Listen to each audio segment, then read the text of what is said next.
시청자 여러분 안녕하십니까? 헬로티비 뉴스입니다. 먼저 오늘의 주요 뉴스부터 보고 오시죠.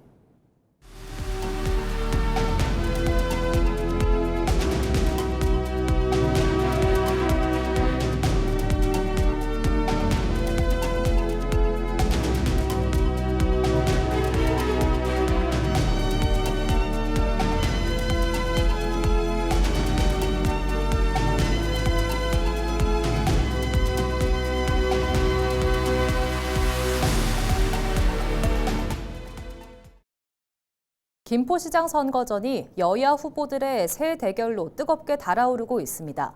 더불어민주당 이기형 후보는 지난 8일 경선을 치른 전 예비 후보들과 함께 완전한 원팀을 선언했습니다. 이기형 후보 측은 정하영 전 김포시장을 비롯한 경선주자 전원이 공동선대위원장을 맡아 정책 융합과 본선 승리에 힘을 보태기로 했다고 밝혔습니다. 재선 경기도의원 출신인 이 후보는 민주당 자산을 하나로 모아 김포에 대도약을 실현하겠다는 입장입니다. 이에 맞서 국민의힘 김병수 후보는 지난 9일 시민단체 김서연대의 공식 지지선언을 이끌어내며 기세를 올렸습니다. 약 800명의 회원이 활동 중인 김서연대는 김 후보가 서울 지하철 5호선 연장 예비타당성 조사 통과 등 실력을 입증했다며 지지 배경을 밝혔습니다. 이에 김병수 후보는 노선안 사수와 조기 개통을 약속하며 지지층 결집에 나섰습니다. 현직 시장인 김병수 후보와 실용행정을 내세운 재선 도의원 출신 이기형 후보의 양자 대결이 본격화되면서 김포시장 선거전은 더욱 치열해질 전망입니다. 서울 은평구청장 선거에 출마한 더불어민주당 김미경 후보가 10일 선거사무소 개소식을 갖고 본격적인 선거 체제에 돌입했습니다. 개소식에는 박주민 국회의원, 수국사 주지 보관스님 등 각계각층 인사들이 참석해 김 후보의 승리에 힘을 실었습니다. 김미경 은평구청장 후보는 경험의 차이, 미래의 차이를 구호로 내걸고 구의원, 시의원을 거쳐 민선 7, 8기를 역임하면서 닦아온 이 길을 완성하고 싶다고 밝혔습니다.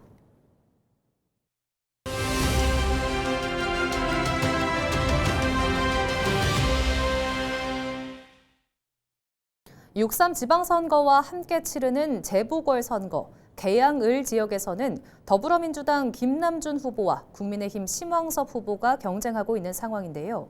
오늘은 심 후보를 만나 어떻게 선거를 준비하고 있는지 들어보겠습니다. 저는 이제 그 조경 기술자거든요. 성균관대학교에서 조경학과를 졸업했고, 그리고 계속 그냥 조경 한 길만 40여 년을 지금 해왔고, 우리 조경에서는 거의 뭐 최고봉이라고 할 수 있는 환경조경발전재단 이사장을 지금 한 5년째 맡고 있습니다. 그래서 올해 4월 30일부로 그만두고 지금 이제 정치에, 인천시의 다른 지역을 제가 쭉 다녀봐도 거기보다 우리 계양구 을 지역이 특히 굉장히 낙후된 거를 제가 느꼈어요. 그래서 처음에 2014년인가 13년도에 계양구하고 연수가 똑같았다 그러더라고요. 인구도 32만으로 똑같고, 그 다음에 예산도 아트가 똑같았대요. 모든 게 같았대요. 근데 지금은 엄청나게 차이가 있다는 거예요. 그 예산도 그렇고 인구수도 그렇고, 그게 공동의 노력이 됐든 혼자 노력이 됐든 내가 노력하는 만큼 우리 계양구민들이 쾌적한 환경 속에서 살 수 있다면 나는 최선을 다해서 그렇게 하겠다. 이 테크노밸리를 어떻게 개발을 할 건지, 정말로 일자리 창출이 되게 할 건지, 그다음에 기업 유치를 어떻게 할 건지를 보다 구체적으로 한번 만들어 보고 싶다는 게 제 생각이고요. 그다음에 저쪽 산단 산업단지 저쪽 작전 서운동 그쪽이 지금 기업들이 빠져나가고 있어요. 우리 계양 구민들이 살 수 있는 곳으로 뭐 바꾼다던가 이렇게 해서 그쪽에도 산단이 빠져나가는 부분을 채워넣을 수 있는 이런 쪽으로 개발이 돼야 된다고 이렇게 생각을 하거든요. 그래서 그리고 이제 경인고속도로가 또 지화시키려는 유정복 시장의 그런 어떤 포부도 있고, 그러니까 그게 지화화되면 저쪽 작전서 운동이 사실 핫한 지역이 되리라고 저는 생각을 하거든요. 그래서 거기에 주거시설을 넣는, 공동주택을 넣는 이런 쪽으로도 한번 생각해 볼 필요가 있고요. 제일 큰 거는 사실 탄약고거든요. 우리 그 탄약고랑 군부대 시설인데 이 부분을 지금 이제 이재명 후보도 이거에 대해서 이전하는 거로 공약을 내걸었었거든요. 그리고 아무런 액션이 없었고 주민들의 그 수건 이런 민원들을 해결해 줄 수 있는 그게 뭐 금전적인 게 됐든 뭐 다른 게 됐든 그런 것들로 해서 우리가 얻어낼 수 있는 것들을 해서 이쪽 지역이 좀 발전이 됐으면 좋겠다는 게 제가 이제 저 각 골목 다니면서 뚜벅이 그 선거 운동을 하고 있거든요. 지금 그렇게 그냥 휙휙 지나가면서 명함만 주는 게 아니라 대화를 하고 평범한 사람도 이렇게 여러분들하고 곁에서 잘할 수 있다는 것을 좀 보여드리고 싶다. 이 2년을 4년 같이 쓰겠다. 하여튼 열심히 해서 여러분들이 조금이라도 하나라도 뭐 몇 개라도 얻을 수 있게 최선을 다해서 그 의정 활동을 할 테니까 저를 기회를 주십시오라고 읍소를 하고 싶습니다. 예. 40, 50대 대사증후군 유병률이 증가하고 있는 것으로 나타났습니다. 고혈압과 고혈당, 복부 비만 같은 위험 요인을 가진 중년층이 늘면서 건강관리의 중요성이 커지고 있는데요. 만병의 근원으로 불리는 대사증후군, 어떻게 예방하고 관리해야 하는지 손성혜 기자가 전해드립니다. 대사증후군은 복부 비만과 고혈압, 고혈당, 고지혈증 등 당뇨병과 심내혈관 질환 위험 요인이 복합적으로 나타나는 상태를 말합니다. 2024년 40대 이상 대사증후군 유병률은 18.9%로 나타났습니다. 4년 전인 2020년 조사 때보다 2.2%포인트 증가한 수치입니다. 50대 남성의 경우 대사증후군 유병률이 30.6%였습니다.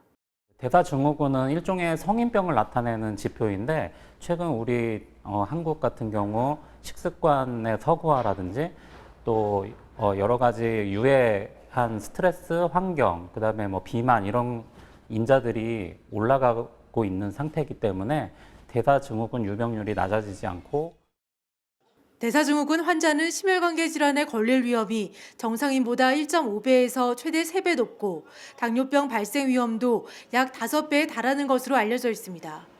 이 때문에 대사증후군 진단을 받으면 적극적인 관리와 치료가 중요합니다. 대사증후군은 실제로 질병의 하나의 시작이라고 볼 수가 있겠습니다.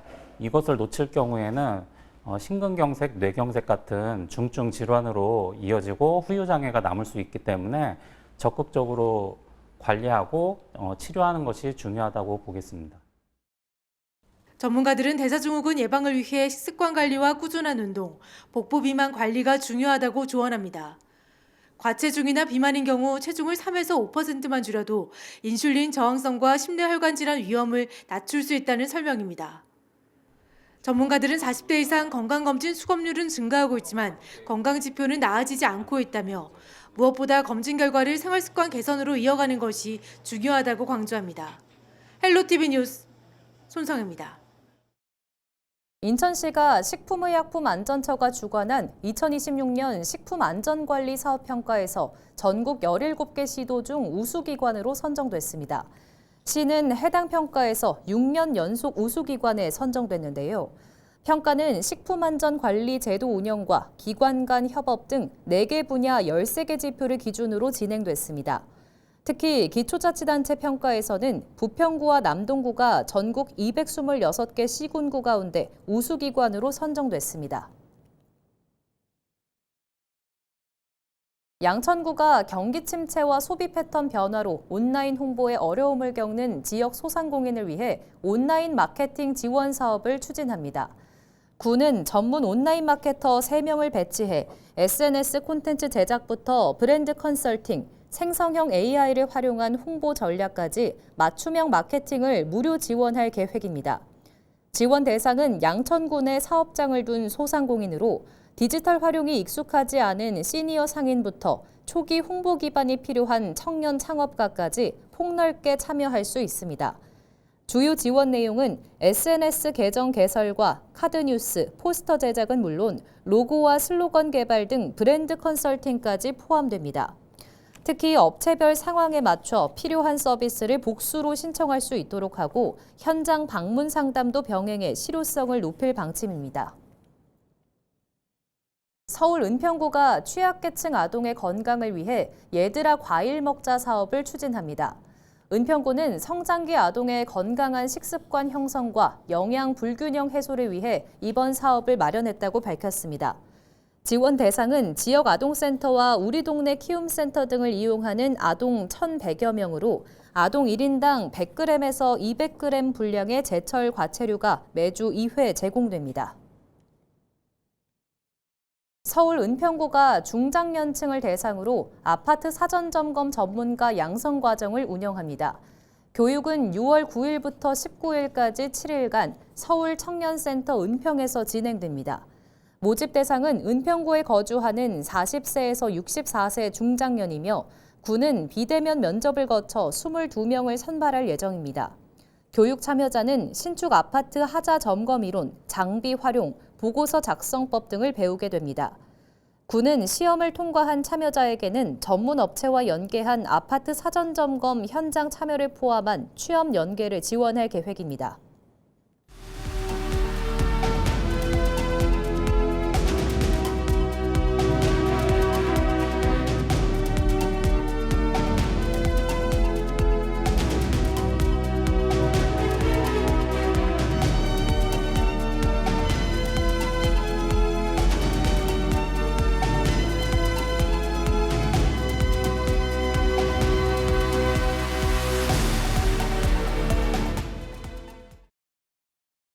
인천시 교육감 보수 단일 후보로 이대형 예비 후보가 최종 선출됐습니다.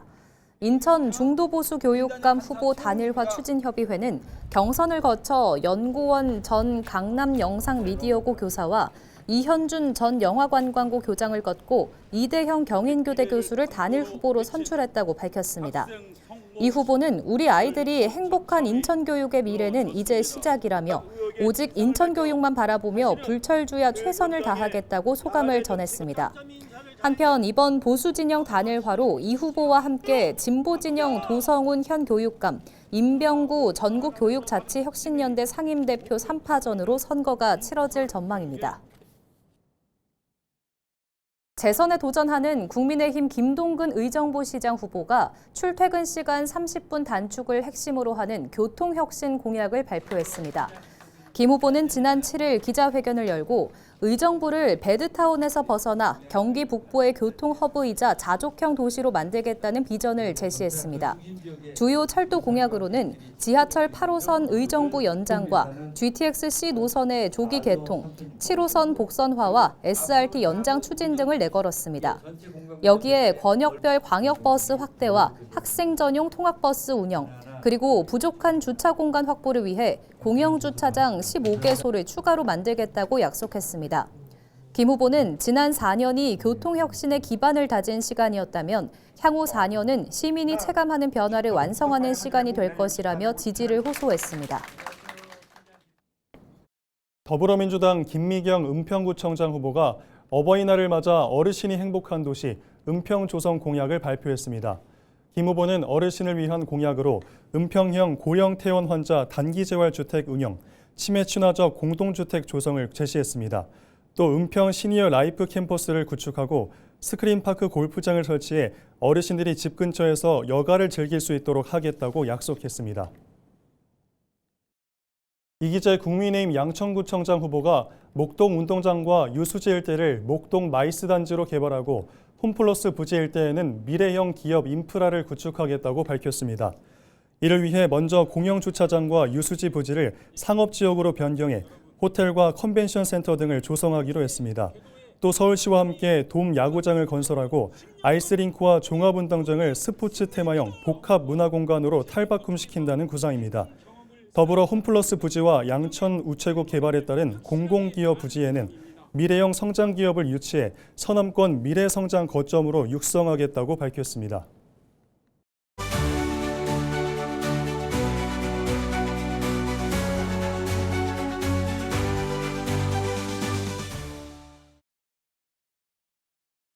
양주시는 강수현 후보가 재선 도전에 나섰습니다. 주요 공약으로 의양동을 통합해 100만 특례시를 조성하겠다고 밝혔습니다. 자세한 내용 들어봅니다.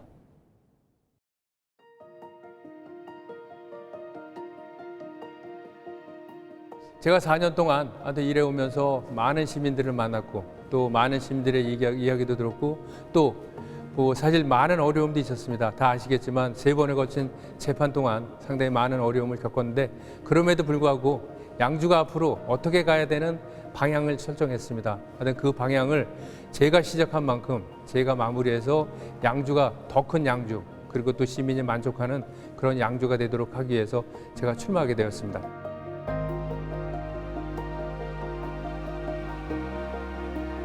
사실 그동안 해온 것도 참 많지만 그러니까 이번에 제가 꼭 중점적으로 하고자 하는 것은 그 의양동 통합 100만 특례시를 조성하는 거하고 그다음에 토지 임대부 양지형 반값 아파트 도입 그리고 또 중장년층 은퇴 후에 사실 할 일이 없어서 많이 고민들 하시는데 그분들의 제2의 인생을 재설계할 수 있도록 리스타트 센터 운영 등을 지금 계획하고 있습니다.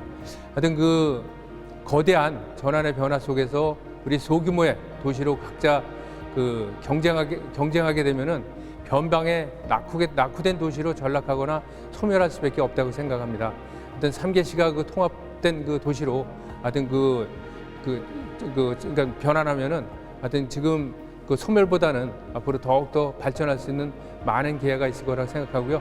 84만의 인구가 되고 그다음에 이게 100만 특례시가 된다면은 더 큰 아마 효과가 있으리라 생각합니다. 하여튼 어느 도시와 경쟁을 하더라도 우리 양주가 이겨낼 수 있고 경기 북부의 중심 도시로 아마 도약할 수 있기 위해서 그러한 부분들을 위해서 노력할 것이고 그리고 또 청년이나 중장년 등 전 세대가 좀 행복하게 살아갈 수 있는 양주시를 만들고자 합니다.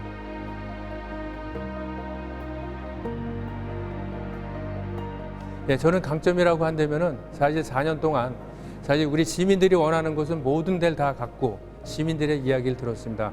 그래서 무엇보다도 저는 준비가 사실 필요 없습니다. 그동안 시민들이 말씀하신 내용을 그동안 계획에 다 세워놨고 또 그거를 지금 이행 중에 있고 또 아직까지 이행하기 때문에 무엇보다도 제 강점은 양주에 대해서 누구보다도 4년 동안 너무 많은 걸 알기 때문에 양주에 대해서 누구보다도 많이 안 되는 것이 가장 중요하다고 생각을 합니다. 그래서 그게 제 강점입니다.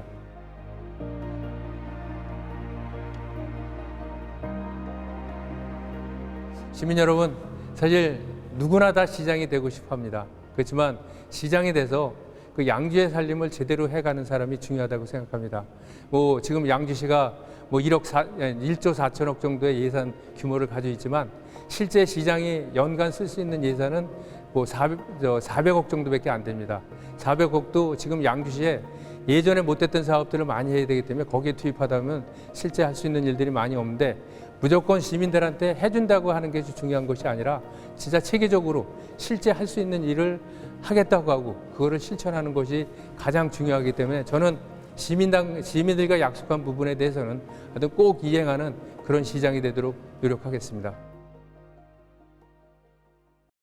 부천의 한 태권도장 관장과 직원이 모의해 직원의 남편에게 약을 탄 술을 먹여 살해하려 한 혐의로 경찰에 긴급 체포됐습니다.